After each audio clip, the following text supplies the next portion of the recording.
Ladies and gentlemen, welcome to the Wrestling Nerdcast on the Angry Marks Podcast Network with your host, Will Huckaby and Mika Villas. Welcome once again, ladies and gentlemen. It's that time of the week. It's time for the Wrestling Nerdcast. And as usual, this is a fan and listener supported podcast. So if you like what you hear, if you like the guests that we bring on, if you like hearing me and my co-host talk wrestling and among a bunch of other topics and stuff, be sure to check out our Patreon at patreon.com/the Wrestling Nerdcast. As usual, this podcast is brought to you on the Angry Marks Podcast Network. Be sure to listen to us and download us on iTunes. Give us a thumbs up, rate us, give us 5 stars, whatever the hell it is that they do. Check out our YouTube channel, youtube.com/the Wrestling Nerdcast.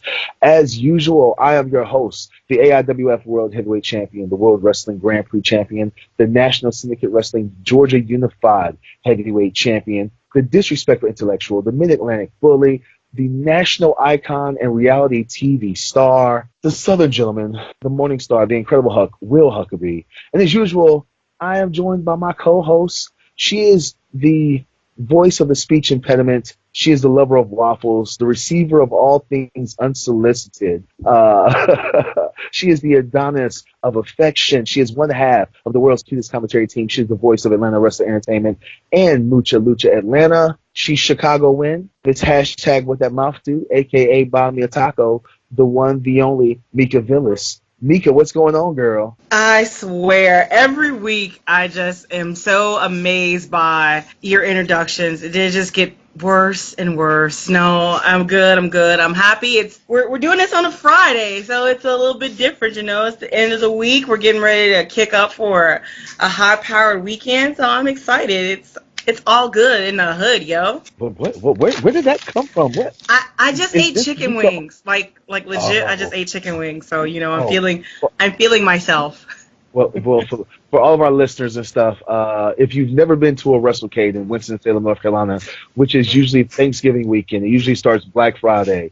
Go to one, find Mika Villas, buy her some chicken wings, Buffalo Wild Wings, it doesn't matter, and watch her mouth do what it do. You'll understand why we call her Miss Hashtag what that mouth do, because Mika Villas is hell on a chicken wing. I'm telling you. I cannot eat them in peace anymore. It is ridiculous. Man, I've told you before, I've never seen anybody devour a chicken wing so amazing. Like, you should enter like a chicken wing eating contest. I don't know. I would win with people stopping to watch. That's that's my gimmick. That's what I'm gonna do now. We could just add that on the Patreon as one of the prizes and stuff. Like, hey, you know, give us like $50 and we'll send you a video of Mika eating chicken wings. Oh, that is so bad. It's so bad. But it would make so much money, man. Now this weekend, the big weekend is Libra season. Atlanta Wrestling Entertainment debuts in Jonesboro, Georgia. They're moving out of the Atlanta area to Jonesboro. Of course, you know, we get the inside scoop because we got the office. You know, we got the office on the show, as they like to call it. Mika, our esteemed host, Mika, you know, she's a part of the office at Atlanta Wrestling Entertainment. She's one of the movers and shakers in the background, along with doing commentary. So, is there anything that we should expect this weekend? I can honestly tell you, I'll give a scoop here. There will be a new ring announcer for our show on Sunday at Furnace 41. Our previous ring announcer will not be joining us. So Did they scare him off already? He enjoyed his time with us, but we wished him the best in his future endeavors. So just say like that whole radio DJ voice just wasn't hitting it. Just go ahead and say it. Well, no. Let me ask you, because you got introduced by him, you heard him. How did you feel about him in general, voice wise? I felt like he was a radio DJ. Like, he's like, ladies and gentlemen. I was like waiting for him to like drop a bomb, like one of like DJ Clue's bombs or something, man. Like, it was crazy. Like, he sounded like he would be doing the weather on the radio or whatever at like 5 o'clock, or doing like the traffic report on like my local radio station. Like, that's exactly. Wow.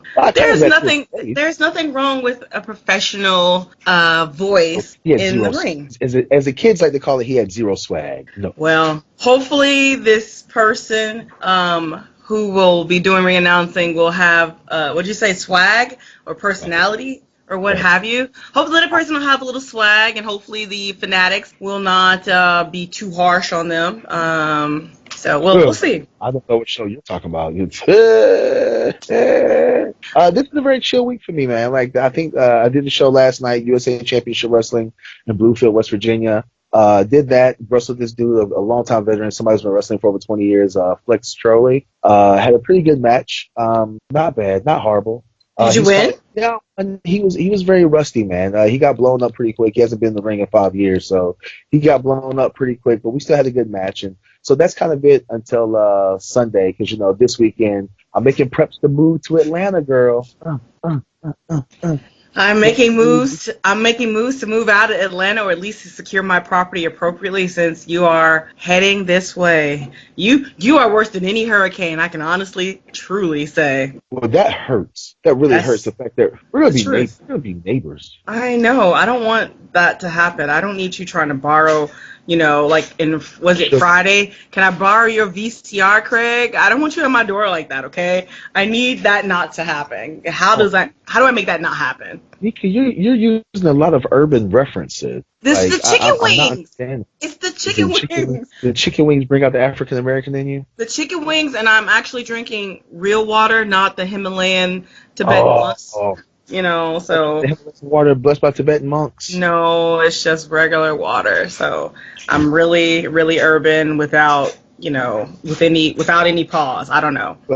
Well, I'm gonna tell you what, Mika. Tonight, you probably should have gotten your Himalayan water blessed by Tibetan monks, because, ladies and gentlemen, tonight we have a treat for you. Guaranteed, you will not hear this kind of conversation on any other wrestling podcast, because, damn it, nobody else has the literal and figurative balls to do something like this. Only on the Wrestling Nerdcast, brought to you on the Angry Marks Podcast Network, can they give you something like this. I'm telling you right now, ladies and gentlemen. Mika, I'm so excited to have tonight's guest on. This lady is amazing. I met her acquaintance earlier this year up in New Jersey. Invited to her house and stuff, man.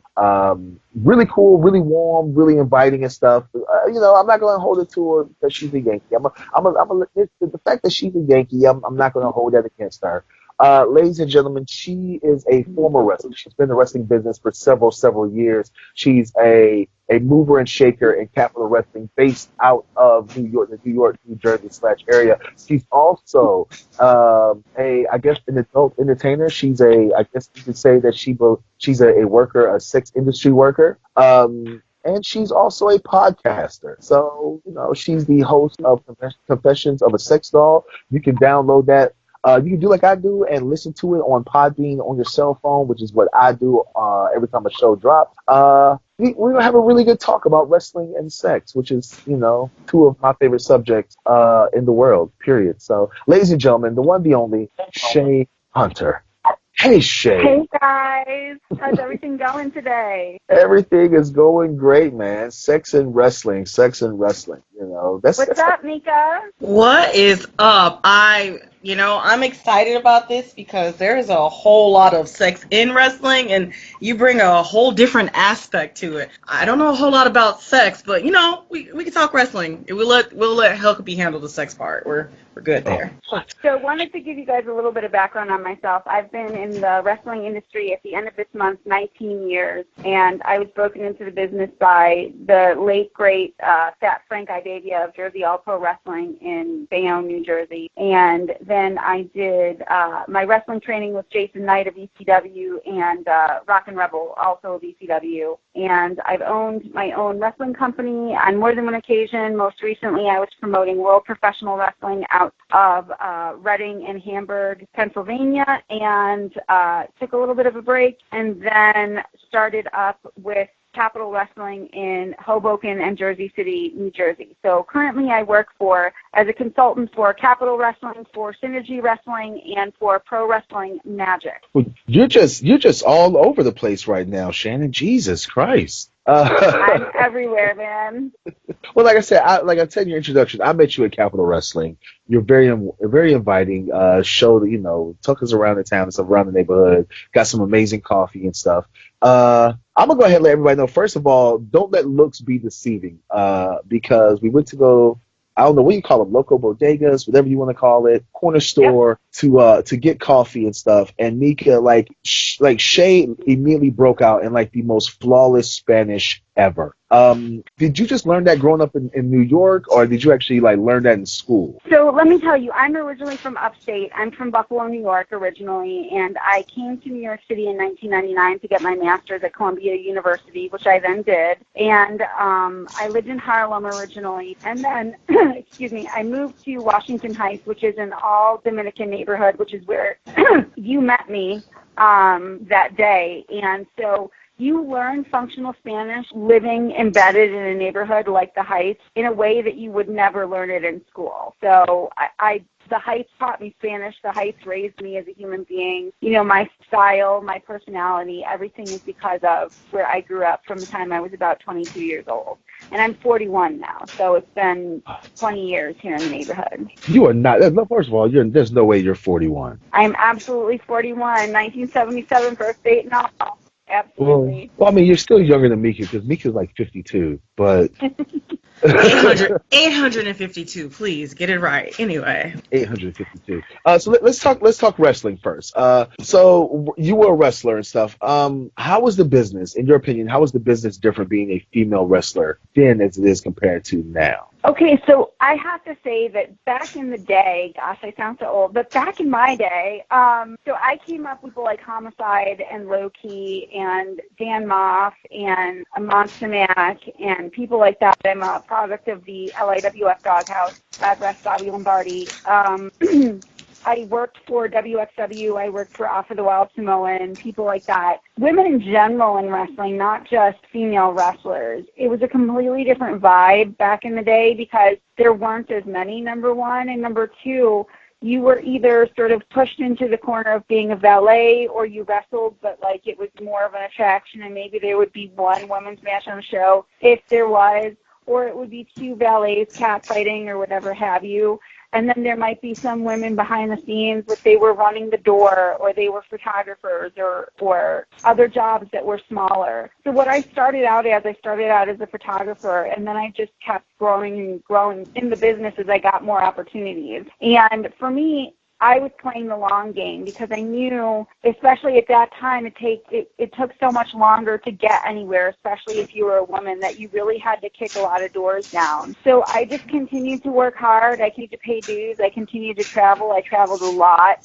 New York, New Jersey, Connecticut, Massachusetts, Maine, Virginia, Delaware, all over the place, every weekend, just hacking away at it. And eventually people start to let you do more. They start to let you ring announce. They start to let you ref. They start to let you manage and cut promos and get people over. They start to let you run things administratively. And one of the reasons why I am who I am today is that Jason Knight really had a lot of faith in me and who I could be. And he saw the vision of who I could be even when I was really young.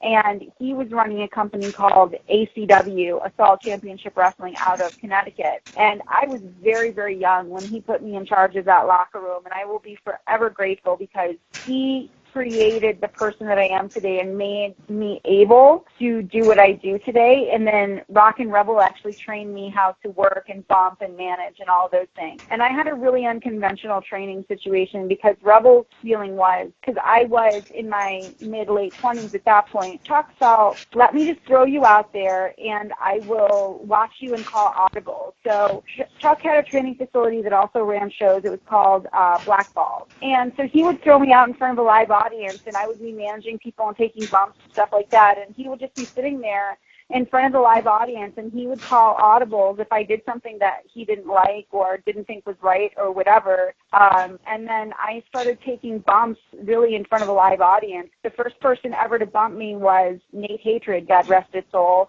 And I took a choke slam from Nate Hatred. Anybody who is an East Coast CZW wrestling fan knows how intense that is.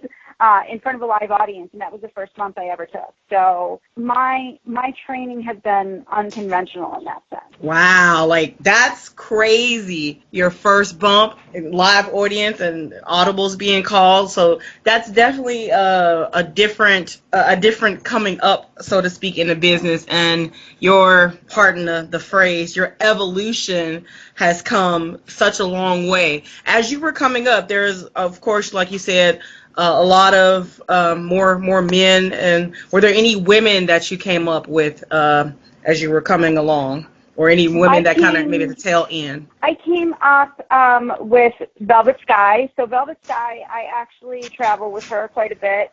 Was girlfriend and valet of a guy whose agent I was, Dylan Case. So Jamie and I traveled together quite a bit, especially earlier on in her career. Mercedes Martinez, I actually was in the building the day she took her first bump at training, because she and I were both trained by Jason Knight. So I happened to be at training that day when she came in for her first training session. So Jasmine and I have been friends a lot of years. We've trained together. We've worked together. So those are the two major women that, come to mind when I'm thinking about people that your audience would know. And then there's women like Missy Sampson and Amy Lee, who are more popular here on the East Coast, in the Northeast, that if I name drop those people, our fans or people in the business would understand who they are. But those are the women that I really was influenced by and worked with and was friends with. A little bit later on, Chrissy Rivera from CZW, her and I traveled together quite a bit and were really close friends. I was in her wedding when she got married to Sammy Callahan, his first marriage. So I've had a lot of great women behind me, but I have to say, in all candidness, if not for the men that have believed in me as a performer, as an administrative person, as a creative mind, I would not be sitting here today talking to you. It's the men that have driven my career completely. So that's why when everybody always talks about, men in wrestling are so bad and blah, blah, blah, blah, blah, I really think that I've had a completely different experience. I've never been sexually assaulted. I've never had super negative experiences with that in locker rooms. I have a very strong personality. I'm very educated. I came in when I was a little bit older, 21, 22, so that may have a lot to do with it. But the fact of the matter is, I think that I've also run into some really, really incredibly good people in my time, and I'm very fortunate to be able to say that the men have really driven the success in my career. There you go. You give credit where credit is due, and like you said, there's good people and there's bad people everywhere. So you can't. I'm right with you where you can't just stereotype that all men are bad, because all men are not bad. Huckaby's bad. Just hands down bad, but everybody else, Hold on, Mika. Yes. Mika, I'm not that bad. I'm kind of bad. I'm not horrible. I'm not like Me Too bad. Let's delineate that. There's no hashtag Me Too. Like, that's really interesting to me, and as it juxtaposes into wrestling, because I know that a lot of women have stories. I have a couple of stories, nothing too major, but like, I just kind of feel like I live in the world, and sometimes people are intoxicated, or sometimes things get misconstrued, or whatever have you. So, I always have a little trouble with that in wrestling, because it's a completely different environment than, say, a corporate office, especially right. Independent wrestling. It's not, we're more of a family than we are colleagues in that sense, or at least as I came up in the business, that's how I was taught it. So it's very challenging for me. One of the things that's bothering me, I guess, and you were asking about the evolution, is the corporatization of even independent wrestling. And, one of my big pet peeves as a promoter is I hate when guys come to my show in a suit. I think it is so irritating and so bougie, and it sets a bad, it sets an icky tone in the locker room. Like, don't show up in a suit. Unless it's your character. Like, we have a guy that Huck knows named Darius Carter, who comes everywhere in a suit, because that's literally his character, and he likes to stay. He's a method actor, and he likes to stay in character. And right. That's fine. I respect that immensely. Darius is incredibly talented. But if you're a guy that just thinks that you're going to impress me because you showed up to the show in a suit like it's the Fed, please don't do that. You're not going to impress me. You're just going to piss me off, because I'm trying to create a relaxed atmosphere where everybody's excited to come and perform and be together. And you showing up in a suit does not create that atmosphere. So that's one of the things that I really hate about wrestling nowadays is that it feels so corporate and so formal in a way that it never was before. Now, let me ask you a question, Shay, because, we Jordan Grace just released a book and stuff, and you hear females on social media talking about it all the time and stuff. So it's specifically for you, because now word is starting to get out. What's the DM situation like? Because we already know, Mika is the receiver of all things unsolicited. But you got people trying to hop in the DMs. Any names you want to drop? Oh my gosh, I have a favorite story, and this is going to make Jordan's next book, by the way. So you heard it here first. So I had a fan contact me on my DMs on Instagram asking if I would video myself swallowing a live fish because he had a fetish for that. What? Whoa, pause. I'm not Pause. Hold on. Is that a thing? That's not a thing. It's a thing. It is a thing. Do you want like a goldfish or like a trout or? Yeah, like a goldfish. Like he wanted me to swallow a goldfish. Apparently that's a thing for him. I was like, I'm sorry, I don't do that. Good luck finding somebody that'll do that. But yeah, no, but Jordan thought that story was really hilarious. She's like, that's going in. So yeah, I've gotten a couple of great ones, but that one was specifically way over the top. That one was hilarious. My God, I'm sitting here with my jaw is dropped. Like I get some pretty live, interesting DMs, but like live fish swallowing is gotta be the absolute craziest thing I've ever heard in my life. I mean, we all get the same shit, girl. Like, I want to eat your ass. I want to suck your toes. Like the whole nut. Like these guys are fucking crazy. But, that one was extra all the way live. Like I have never heard anything like that in my life. No, Shay, the question I want to know is, how much does that pay? Dude, I didn't even get that far. I was like, yeah, I'm not swallowing anything that's alive. Thank you. You have a nice day now. What's that? Who said it had to be alive? He didn't specifically say a live fish, did he? Yes, he did. He said a live fish. Oh, Jesus. Okay. I mean, there's sushi and there's sushi, and I was just taking it too damn far. Sorry. Okay, well, speaking of swallowing, let's That's a segue. You like my segues, baby? Then let's do that segue. So I've listened to your podcast several times. Shay, the diary, was it Confessions of a Sex Doll, correct? No, it's Diary of a Real Sex Doll. Diary. I got that confused. I'm sorry, I get concussions. I'm a huge fan. I'm a huge fan of this show. But for listeners and stuff who don't know, you've been in the sex industry, in different aspects of the sex industry for a number of years. Give our fans and listeners just a brief synopsis of the different, jobs and stuff that you've done inside the sex industry. So when I first got into the sex industry, I had just moved into New York and was looking to make extra money to put myself through graduate school. So I started doing phone sex at that point. And at that point, it was kind of corporate. Like you went into an office and you sat in a call and the phone in front of you dings and you pick up the call and you talk dirty to the guy and then you're done and you're sitting in the office waiting for the next guy to come and you have these like shifts and you have lunch breaks, and it's very, like a normal office job. So I did that for a while. I did some erotic massage, which was popular back in the 90s and early 2000s here in the city. And then I stopped for a long time because I figured, well, I have a master's and, this isn't what I really came to New York to do and blah, blah, blah, blah, blah, and my parents and blah, blah, blah, blah, blah. And then, I had a series of deaths in my family. My father, my mother, and my brother all passed away. And I thought, there's nobody to really cast aspersions on what I'm going to do with my life, and I want to make quality money without having to sit 8 hours at a cubicle. So I started doing the phone sex again, but now because there's so much more technology, there's a cam component. So, customers can call you and actually see you. And then I also work for a phone sex service from home. And I also sell custom photographs and videos of myself doing various things. Now, I don't do boy-girl videos at all, so I don't have sexual intercourse or relations with men on video or photographically. I do solo stuff, and I do girl-girl, if anything. So, and then I do dominating stuff, and I do, there's a fetish that's about hosiery and feet and shoes. So I do a lot of stuff behind that. Tony Atlas must be one of your favorite customers then, because I've heard rumors that he has like an intense like shoe/foot fetish. Tony Atlas loves feet, and I'm going to tell you this, and this is a really funny story. I've never met Tony Atlas. Met so many other of guys. Never met Tony Atlas. Never met him. Oh no, I'm gonna make that happen. I'm gonna make that happen.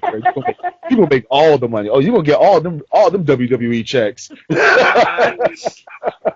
But I've heard he's a very nice guy, just a little bit firm about his love of feet. So I actually was also a foot and hand and hair model and vintage clothing model as well. So, you know, I'm uniquely positioned for the work that I do. But yeah, so that's the work that I do. And I decided to start the podcast because I feel like there's a lot of misconceptions about women who do sex work, that they're fucked up in the head, or that they've been abused, or they have daddy issues, or that they are abusing drugs and alcohol, and that's just not the case. I'm a middle-class girl who does sex work because she likes it and enjoys the money. I'm perfectly safe. I'm perfectly healthy. I don't drink at all. I've never used drugs. My father and I had a fantastic relationship.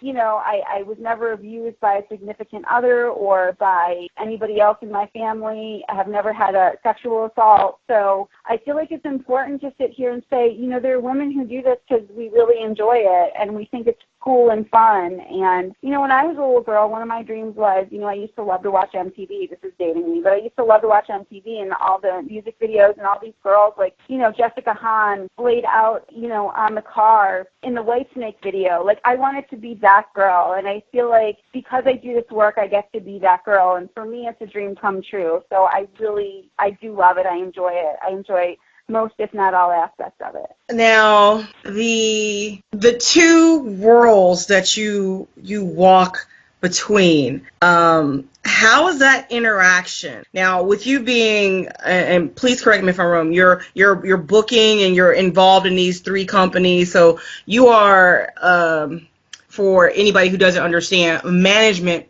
type position in these companies. Correct. When you do this work and the sex work, and you said you're around a lot of good people, but there is always at least one or two assholes in the bunch. Has it ever come to where somebody is, you know, thinking they've discovered something new and go, hey, look, I've got this picture, or I heard this, or just somebody coming at you like out of left field sideways? Because I feel like there's just these weird, not weird guys, but just weird people who like to talk shit, pretty much. Pardon my French. I think it's interesting because I have this for so long. It's a little bit of a different vibe than somebody who may be only in the business 5 years or 10 years. Everybody knows me, you know, and also I'm way older, so my bullshit meter is way more advanced. You know, I'm an age. The one big concern that I had coming out and combining worlds, because the reason why I did that was I felt that I was trying to hide it at first. And then I realized I was just leaving so much money on the table. I said, I have fans in wrestling, I have fans in porn, and why can't I combine the two and make some real decent money doing this? And so I said, you know, fuck it. Like, I don't have to worry about, you know, familial pressures or whatever. The only thing I was concerned about, I have three guys. They're 3 guys plus 1 in development that I'm actually an agent for. Matt McIntosh, Stu Hawk, Steve Scott, Billy Dixon, and Hank Flanders. My only concern was for them. I didn't want them to catch heat or for them to be made fun of or seen as less talented or less legitimate because their agent was also porn. But they've been incredibly supportive, and to be candid, there hasn't been an issue. I mean, I can't obviously control, or nor do I know what people say behind my back, but to my face and professionally as I'm working, I haven't had any issues. I've had people want to be customers, that's surprised, that I would not have thought would have purchased material. But other than that, you know, I haven't had any incidents where I've been made to feel uncomfortable or anybody has touched me. But Huck knows, you know, I'm McIntosh's agent. McIntosh would literally rip somebody's head off and shove it up their ass. So definitely. So, I mean, I'm protected, and I feel like to a certain degree my previous reputation is protecting me now because I was very clean cut. I wasn't a rat. I haven't fucked a lot of people. So I think that, that has helped me now sort of make this transition into doing this work and going, okay, well, she does this and she can do that. And I think that's also why I'm doing the podcast also, to just show people that, yes, I'm an educated woman who has an administrative job in wrestling, but I can still do porn also, and there's nothing wrong with that. There's nothing aberrant about it. There's nothing weird about it. It just is. Now, here's my question, Shay, because like I said, I listen to the show and stuff, and I love the show. It's very informative, and I learned a lot of things about the sex industry that I never knew before. Since you've come out and stuff, have you had, other wrestlers, like people in the wrestling business, contact you? Because we know that most of the indie scene guys the guys and the ladies, we're not making, WWE money and stuff. Have you had people in the wrestling industry contact you like, hey, besides myself, say, hey, how can I get into this? Yes, absolutely. And, obviously I can't disclose who that would have been, but absolutely I have. And they're like, is there a market for men? How do you do this? How did you get into it? What is it like? All kinds of questions. And I'm so happy to answer them because if I can help one other person make money to keep themselves afloat and keep themselves wrestling, then it's all worth it for me personally. Now, do you in the sex industry and stuff? Because you released a lot of secrets and stuff as well. There was this one episode where you're like, hey, back in the early days before there was, cell phones had cameras and stuff on them. A lot of the phone sex operators didn't look like what they were telling their customers and stuff. So you released a lot of inside secrets. Have you got any blowback from that from your coworkers and stuff in the industry? No, actually, I really think that because of the internet and because of podcasting and things like that, there are other girls talking about the sex industry. They're talking about stripping. There's a lot of strippers that have podcasts, and they're sort of like going behind the pink line and explaining to people what happens in a strip club. The pink line is the sex. The blue line is cops. You know what I'm saying? The pink line is the sex industry. We just learned something new today. We totally learned something new, and if I use that in a sentence before incorrectly, and people now I understand why some people are hitting me up. I'm sorry, guys, I didn't know. Just hey. So, let me tell you where that comes from and why it's pink, because when you are doing a porn shoot or when you are taking adult photos, when the photographer wants to show your vagina, he'll say, show pink. Ah, new and in-depth information. Okay, makes total sense. I just want to let you know, Mika's taking notes right now. Mika's taking very detailed notes right now. Listen, like one of our running jokes is, I've got a lot of running jokes, but a lot of people are like, oh my God, your voice, this, and this. And I'm like, yeah, sure. It's $9.99 per minute. Just joking. Not realizing that, the industry is still out there. There is still, a phone sex aspect as well as the cam aspect that's still out there. Alive and well, so to speak. I work 40 hours a week on a phone sex line, Mika. You can do it and you can make money. Absolutely. 40 hours is no kidding. And I still have because there's something called, there's literally sites that are like LinkedIn for sex workers, and it's called Sexy Jobs, the one that I'm on. And I still have people hitting me up, hey, are you interested in the phone sex job? Like, there's so many services out nowadays, and everybody's making money. People are calling, man. I remember back in the day, like, people would come on Thanksgiving, Christmas. They stayed open 24 hours on September 11th. People were calling. Like, phone sex does not have a season. It's recession proof. Like, people will still say it's like lipstick for women. You know what I mean? You've heard that on the news. people will spend money on it regardless of what's going on in their life. You thought I was kidding about the taking notes. I'm like, sexy jobs, screw Indeed. Okay. So there's so many jobs that people can get. Like there's a lot of different jobs, and then there are also administrative jobs in the porn industry that people are offering as well. I got offered to go out to LA to do an administrative job in a porn company that I couldn't take, obviously, because I have no interest in being in LA. I'm a New Yorker, but there's a ton of different jobs that you can get. I was on the site for a day. I got 50 offers for different things. So you can be a nude model and sell your photographs, and the girls can use your photographs to promote themselves as phone sex operators. I don't do that personally because I use my own photographs, but there are a lot of other girls who are just hot and they'll sell their photographs, and that's how they make money. So I mean, there's lots of different jobs that you can have. It just depends on what it is that you're willing to do.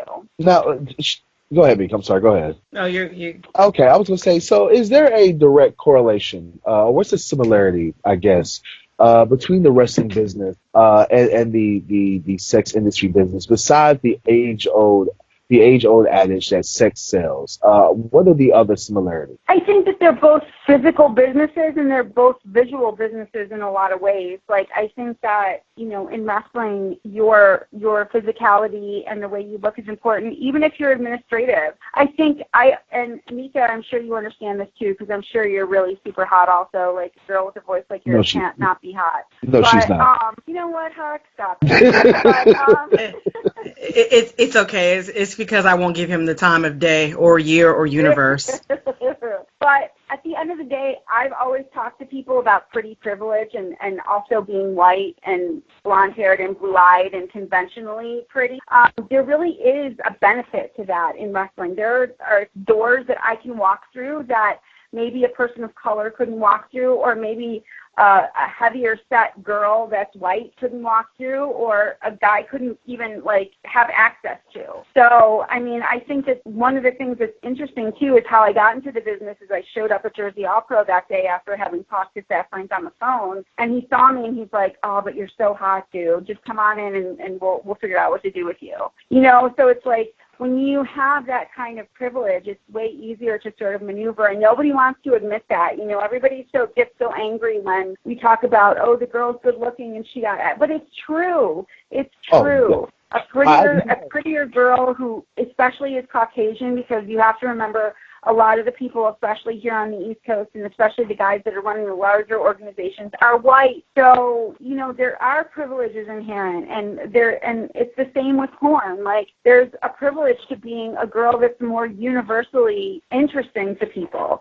You're just going to have a wider variety of customers than somebody who's in a niche market. So that's one of the big similarities for me, is that I feel like even administratively, if you're a hot girl, you get away with so much more.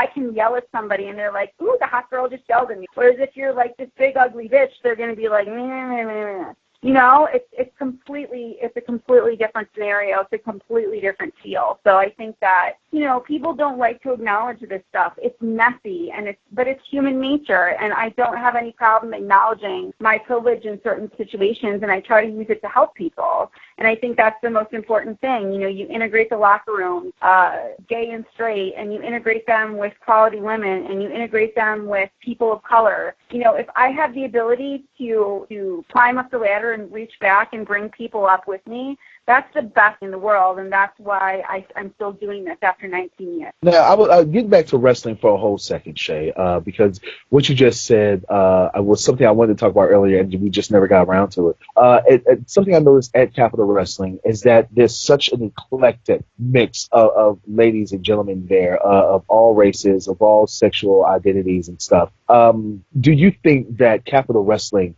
is setting the example of, I don't want to say using members of the LGBTQ community correctly, but I have no other way but to put it, because Sonny Kiss was the Capital Wrestling heavyweight champion, just lost it, unfortunately, to Paul Jourdain. But not a lot of wrestling companies are willing to put someone like Sonny Kiss as their top guy.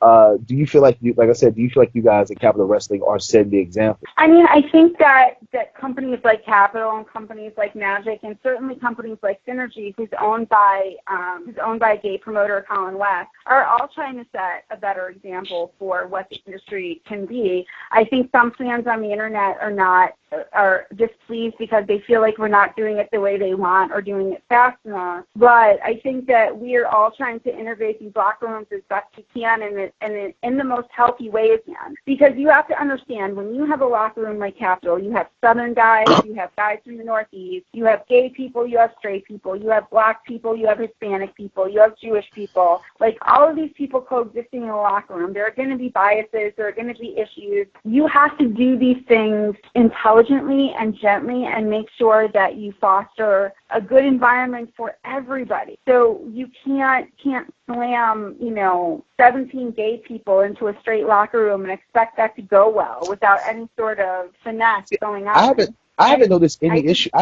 I'm gonna tell you the truth. I haven't noticed any issues at my time so far at Capital Wrestling. Like, it just seemed very natural to me. I haven't noticed anything as far as, I guess, what can be considered wrestling locker room drama. Well, there isn't, because we've done it the right way. We've integrated people in a way that makes sense. We've integrated people that are quality professional talent that fit into the locker room environment that we are trying to create. So, when Sonny wins the belt and he and Killian kiss and embrace in the middle of the ring, nobody feels any kind of way about that because Sonny is their family and they're happy for him. Oh, yeah, the pop that he got. I'm not even going to lie. Mika, I've heard a lot of, legitimate, really good pops. And, when he won that match and stuff, man, which was I'm going to tell you right now, was a badass match. It was Jesus. I was watching them go over the match before the show, and I was like, there's no way this is going to go down. And then watching it live during the show, I was like, Jesus, these guys are amazing. But the pop he got afterwards was just, goosebumps worthy and stuff. And yeah, me myself as a straight black man, when I saw him and his, I guess, I don't know what you call him, his boyfriend, lover, because his boyfriend, yeah, his boy. Killian. When they hugged and kissed and stuff in the middle of the ring. To me, that was no different than, when Ricky the Dragon Steamboat won, his wife and his son came into the ring and gave him a kiss. I didn't even think about the fact that I was watching two men kiss inside a wrestling ring, which, when you think about it, is pretty fucking groundbreaking by itself. Right, and I think that when you give somebody a proper build, when you introduce them not only to the audience but to the locker room in a professional and smart manner, that's what you get. You get somebody that's fully integrated, that's not a gay wrestler in capital wrestler letters, but a wrestler who happens gay. And I think that it's okay if that's part of your character or whatever the case may be. And some gay wrestlers, it's really a part of who they are as a character. And for some gay wrestlers, they're a little bit more reserved with it. And that's okay. Everybody is an individual. Not everybody's going to be Sonny. Not everybody's going to be Ashton or Billy Dixon. And that's okay. There are wrestlers that wrestle in drag. There are all kinds of things that people are now starting to become more comfortable with at the end of the day. But we as promoters and as people that are running these locker rooms have to understand that we have to make sure that we foster a sense of community in the locker room, and we just can't let it just fly on its own. I think that when you create a certain kind of environment, when you create a familial environment, when you let people know that they're loved and valued, they push themselves more, not only in the ring, but as people. And I think that's what we're really seeing with, back in the day, it was integrating locker rooms. Surprisingly enough, even here on the East Coast, there were locker rooms that were all white, and it took a while to integrate Black and Hispanic workers into the locker room. Now we're starting to see it with the women and the LGBT workers. We also have a trans woman working at Capitol as well, and that again is breaking new ground because trans people have not really traditionally been super visible in wrestling. So I think that it's important that now that the gay men are starting to really get a little bit more of a comfortable foothold, that their trans brothers and sisters are now able to come in behind them and feel comfortable and wanted and successful. Mika, I'm gonna go ahead and pass over to Mika and stuff because I know she has some questions. She's just chomping at the bit. Mika, time is running short. Yeah, one last question from you, because she's tired of hearing your voice. Okay, so one last final question. You booked Huckaby. Clearly, it was a slow day in the neighborhood, but with you, your extensive career, and as you continue onward, is there anybody who you have not worked with yet that you are looking forward to working with? Maybe a person, a group, or even a promotion? Because you've clearly got, like you said, you're educated. You've got a mind for business and just kind of people in general. So there's somebody out there that she's like, I'd love to work with this person because I think this would be a good partnership. I'm so excited. It's funny you should ask that because I was at LG Wrestling at Matter of Pride last night. Rick Cataldo put on a beautiful show at a place called Lucky Chang's here in New York City of all LG talent, and it was absolutely fantastic to celebrate the 25th anniversary of the Lucky Chang's Club here in the city. And I finally got to really sit down and have a conversation with Penelope Ford. And she's been somebody that's been on my radar for so many years. Unfortunately, her boyfriend, Joey Janela, is injured, and he will be out for a year. But this has opened her calendar up in a way that it wouldn't have been open before. So I'm really, really, really so excited to work with Penelope Ford this year. I know that I'm going to be doing so a lot, and that's one of the big people that I've been wanting to work with. Also, Maria Manick is amazing, and I can't wait to do more with her this year. But I think the one person that you're going to see me really pushing to work with in the coming year is Casanova Valentine, who is a deathmatch wrestler here in New York City. They call him Davy Crockett of professional wrestling because he has innovated in a way that nobody since Tommy Dreamer has innovated the deathmatch style. He has been a producer of no-ring death matches here in clubs and bars in New York City, and I think that Casanova has hit the zeitgeist. I think he's going to be your next big, huge star. And I'm just starting to work with Casanova now. I just booked him on a show that I'm booking in New York for a backer, and I can't wait to work with Casanova. I'm hoping we team up next year and do a lot of big things together. Okay. Now, last question from me and stuff, because on your social media, you're very active on social media and stuff. And one of the posts that you posted recently was about as we all know, WrestleMania will be in New York / New Jersey. Unfortunately, will not be at Madison Square Garden. It'll be across the river. But you made a very good post about wrestling companies in the area trying to work together during that weekend, because we know there's going to be thousands upon thousands of wrestling fans. How is that going?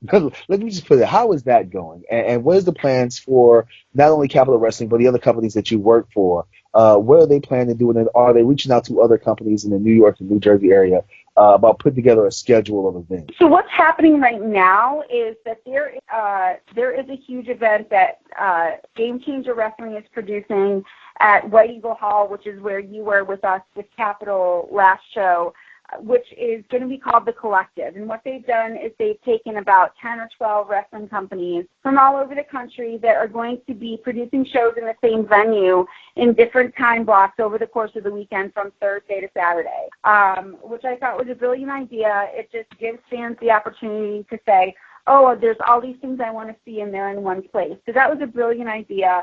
I have to give a shout out to Brett Lauderdale and Danny DeManto, and I've known DeManto since he was like 16, and I'm so proud of him for innovating the way he has been with Game Changer. So that's one of the things that's happening. There are some companies that are more localized that are actually opting out of the WrestleMania experience. And I understand that because, unfortunately, a lot of the wrestling fans that are coming that would come to an independent event, they're looking to see the same maybe 25 to 50 group of wrestlers. And so the more localized companies who are going to be booking their localized people, they're afraid that they're going to lose their shirt because fans may not come out for a show that can not the quote-unquote name value wrestlers that they're looking for. I think that there are going to be some spots here and there where, there's going to be like a Marco Stunt kind of guy that'll break out because, he got slipped onto a show or somebody canceled or whatever. One of the things I highly recommend for wrestlers, if anybody is listening, that weekend, that they go to places where there are shows like White Eagle Hall or wherever Evolve is running or wherever have you, and just stand around and just get in the promoter space and be like, I'm here in case somebody drops or whatever. Because what's going to happen, it's not that the promoters are not working together, that's not the case, but some of these shows are kind of far from each other. And these same 25 workers are not going to be able to get everywhere where they are going to want to be booked or whatever the case. There's going to be fuck-ups. There's going to be people who are going to have to no-show something because they just can't get there. They're stuck in traffic. They're stuck on the train. The first show they had that day ran long, and they couldn't make it to the second one. So there's going to be opportunities for workers that are just standing around to get thrown on a show because somebody couldn't make it. So I think the major problem right now is just not even so much getting fans from place to place, but getting workers from place to place in time to work the matches that they need to work. And I think promoters need to be a little bit more innovative, say, instead of having 15 names on a show, let's maybe only have 5, and let's give some other people an opportunity to get seen. So I think that people need to start scouting, and people really need to start being a little bit braver with their booking. And I think because the WWE is signing everybody, and to a certain degree Japan and Impact and things like that, people are starting to have to be more brave, and people are starting to have to move people forward. I think DJ Hyde is doing this really well at CZW. Yes. So I don't think that it's going to be a function of, promoters are fighting or anything like that. Everybody seems pretty cool with each other right now. I just think that the logistics of it is going to be so crazy, because it's not like New Orleans where every show is 20 minutes from one another and you could probably just walk or get in a cab. It's not that case. Both promoters and wrestlers and fans are going to have to pick and choose the events that they want to participate in, just simply because things are a little bit more spread out. Well, thank you for being on the show, Shay. Go ahead and give out your social media so our fans and listeners can become fans, listeners, and possibly customers of yours. Okay, so the first thing I want to talk about is my Twitter, and it is Shay Hunter, ShaeHunter, all one word. My Instagram is ShayHunter13, all one word. And also you can catch me on Instagram at Billy Angel Benedict. That's BILLIANGEL BENEDICT. That is my adult Instagram. And I also want you to check out my podcast. It is Diary of a Real Sex Doll. You can catch it on Spotify, on Google. You can look it up, and I will make sure that Huck has the logo so that he can put it out on Twitter and things like that, so you guys can see where all we are. But those are the major things I want to plug. If you find me on Facebook, you can try and friend me there. I don't know how close I am to my friend limit, but I do sell custom pictures, videos, audios, do all kinds of different fetishes, and if you can find me on Night Flirt at Billy Angel Benedict, I'm more than happy to talk to you on the phone. There you go. Ladies and gentlemen, Shay Hunter on the Wrestling Nerdcast. Thank you so much, and I'll see you at the next Capital Wrestling show. Oh, you absolutely will. All right. Have a good night. You too. Bye-bye. Bye. Mika. Yes. What I tell you? Told you. Amazing. Crazy. Now, look. Hey, look, we'll find out. Do you have any problems with swallowing live goldfish? I like sushi. Sushimi, I think that is called, where it's just not, I don't know. Hell yeah, I got a problem swallowing live goldfish, but for the right price. As the $1 Million Man said, everybody's got a price. Everybody's got a price. I mean, for a nice price, at least one, I would make the attempt. I would not guarantee to swallow it. This has just turned into just the damnedest conversation. Swallow it. You're not gonna swallow it. You're just gonna hold it in your mouth, huh? Or you're gonna spit it out. Wrap this up. I need to know. Are you gonna swallow it, or you gonna hold it in your mouth and then eventually spit it out? Which one is it? You're just gonna put it in your cheek. You and everybody else who wants to know needs to pay. Anyway. So what you think about our guest tonight, huh? I honestly loved her. She is, when you first told me, there are always preconceived notions whenever someone tells you about another person, and especially when we do this show, if I'm not familiar with the person or the subject matter seems a little bit out of left field. And I'm pretty sure even in person, people probably have the same perception. Not what I expected at all. Very personable, well educated, again, middle class, funny, and somebody who understands themselves. And that, I think, is such a rarity in this day and age where there are people trying to find themselves. She knows exactly who she is, exactly what she wants, and what she needs to do to get there. And people's preconceived notions and prejudices, be damned. That is amazing. That's empowering. That's an empowered woman right there. And people might look like and go, what? A sex worker is empowered? She's empowered. She's in power, being that she is a booker and she's doing being an agent for these wrestlers, and she's someone who is respected in one of her fields. And not to say she's not respected in the other, but she is empowered there where she controls her destiny. I might have to talk to her about being my agent. Shit. I might have to talk to her about this phone sex stuff. Phone sex. I'm just saying, I'm about to get one of those phone sex deals, yo. Let's do this. You about to get to that fish swallowing? About to get money. Get money. Okay, I'm done. You about to get your fish swallow on? For the right price. For the right price, Mika. Ladies and gentlemen, for the right price, Mika too. You too can watch Mika. Not only eat a chicken wing, but swallow a whole lot. Right, a chicken wing right behind a fish. Yeah, a whole fish with a chicken chaser. Like, what? Girl, you gonna be a millionaire. Throw a couple more, throw more bucks in there, I'll go buy the fucking cow right behind it. I can see you right now holding on to a cow ass, just biting the cow in the ass. We've lost it. This is out of control. Okay, let's wrap this back up. So Mika, Sunday, Jonesboro, Georgia, Furnace 41, Atlanta Wrestling Entertainment. You doing anything else this weekend? That is all the news that is fit to print. I'm doing a whole lot of work, guys. As I said earlier when we started this off, we have a new ring announcer coming in. This is a new venue for us, so there's a lot of prep work. We're excited to partner up with Furnace 41. We're excited to be in Jonesboro.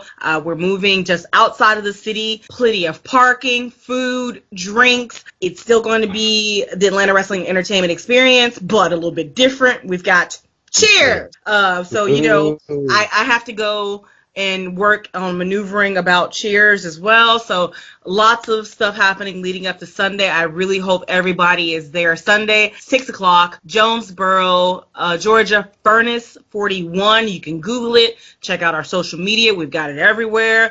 Today is the last day, and if this comes out today being Friday, we have a deal because we want everybody to show and come and experience $10 tickets. We released 100 tickets. There are still a few left on sale, so hopefully by midnight tonight, if you get this out, we will sell those tickets and you guys can come experience for yourself all that is Atlanta Wrestling Entertainment. And shit, I might go find a goldfish to bring with me. No, because the PETA people might come around. Never mind. All right. Well, I knew you was a swallower. As usual, ladies and gentlemen, this is the Wrestling Nerdcast. Special thank you to our guest tonight, Billy Angel Benedict / AKA Shay Hunter. As usual, we'd like to thank our network, the Angry Marks Podcast Network. I'd like to thank our sponsors, Indie Customs. Follow them on Facebook, follow them on Twitter. Big shout out to our friends at Pro Wrestling World and our sponsors at Behavior Driven. That's right. Anything else, Mika, before I wrap this up? Nah. I need to get this new job.